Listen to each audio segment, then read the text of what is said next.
نحمدہ ونصلی ونسلم علی رسولہ الکریم۔ معزز سامعین، السلام علیکم ورحمۃ اللہ تعالی وبرکاتہ۔ امید کرتا ہوں آپ سب بخیر ہوں گے۔ آج میرے گفتگو کا جو موضوع ہے وہ آپ اسکرین پر ملاحظہ فرما رہے ہیں، اسی کے ضمن میں چند باتیں پیش کروں گا۔ آپ سے گزارش ہے آپ غور سے سنیں اور اپنے دوست احباب تک پہنچا کر ثواب دارین حاصل کریں۔ درود پاک پڑھے تو بات آگے بڑھ جائے۔ صلی اللہ علی نبی الامی و آلہ صلی اللہ علیہ وسلم، صلاۃ و سلام علیک یا رسول اللہ صلی اللہ تعالی علیہ وسلم۔ حضرت انس بن مالک رضی اللہ تبارک و تعالی عنہ سے روایت ہے کہ حضور نبی کریم رؤوف الرحیم صلی اللہ علیہ وسلم کی بارگاہ میں ایک شخص حاضر ہوا اور اس نے عرض کیا، یا رسول اللہ صلی اللہ علیہ وسلم، کون سی دعا افضل ہے؟ فرمایا، اپنے رب سے دنیا اور آخرت میں معافی اور سلامتی کی دعا مانگو۔ سبحان اللہ!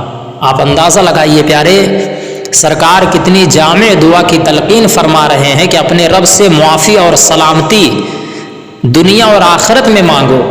اب آپ اندازہ لگائیے، انسان ہونے کی وجہ سے ہم سے جو گناہ سرزد ہو رہے ہیں، اللہ تبارک و تعالیٰ کی بارگاہ میں ہم اس کی معافی کے طلبگار رہیں، تو اگر ہمیں اللہ دنیا میں بھی معاف فرما دے اور آخرت میں بھی معاف فرما دے تو امن و شانتی سلامتی ہمارے ہی لیے ہے پیارے۔ تو سرکار کیا فرما رہے ہیں کہ دنیا اور آخرت میں اپنے رب سے معافی اور سلامتی کی دعا، یعنی سلامتی کی دعا دنیا اور آخرت میں اس طرح سے دعا کرو کہ اے اللہ ہمیں دنیا اور آخرت میں سلامتی نصیب فرما، مصائب و آلام پریشانیوں مصیبتوں سے دور فرما۔ تو بتائیے کتنی جامع دعا ہے، اتنا مانگنے کے بعد کیا کچھ بچا؟ کچھ نہیں بچا پیارے۔ اس لیے سرکار نے عرض کیا کہ اے شخص، تو رب کی بارگاہ میں دنیا اور آخرت میں معافی اور سلامتی کی دعا مانگ۔ دوسرے دن پھر شخص حاضر ہوا، وہی شخص، پھر وہی سوال، سرکار نے پھر وہی جواب دیا۔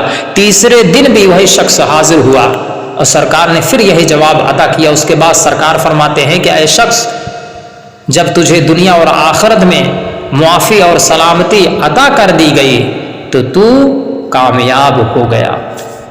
حقیقت میں کامیابی اسی کے لیے، اللہ جسے معاف فرما دے تو حقیقت میں کامیابی اسی کے لیے ہے پیارے۔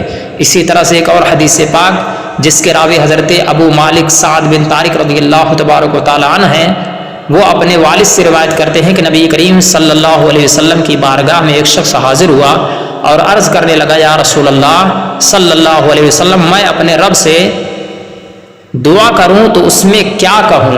یعنی رب کی بارگاہ میں میں کیا دعا کروں، کیا مانگوں اللہ تبارک و تعالیٰ سے؟ تو سرکار نے فرمایا، تم کہو، یا اللہ عز و جل مجھے بخش دے، مجھ پر رحم فرما، مجھے دنیا آخرت میں عافیت عطا فرما اور مجھے رزق حلال عطا فرما۔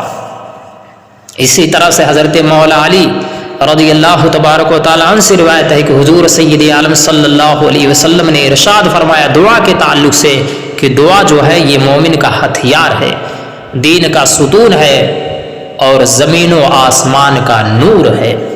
اس لیے رب تبارک و تعالیٰ کی بارگاہ میں دعائیں کرتے رہنی چاہیے۔ دعا ہی ایک ایسا ذریعہ ہے پیارے جو تقدیروں کو بدل دیا کرتی ہے۔ اس لیے اللہ کی بارگاہ میں اللہ کی رحمت سے نا امید نہیں ہونا چاہیے، اللہ کی رحمت سے امید رکھنا چاہیے اور اللہ کی بارگاہ میں اپنے لیے معافی اور سلامتی کی دعا مانگتے رہنی چاہیے۔ اللہ تبارک و تعالیٰ کی بارگاہ میں دعا ہے رب تبارک و تعالیٰ ہمیں راہ صراط پر گامزن فرمائے، رب تبارک و تعالیٰ ہمارے سخاوتوں کو سعادتوں میں تبدیل فرمائے۔ واللہ تعالیٰ اعلم۔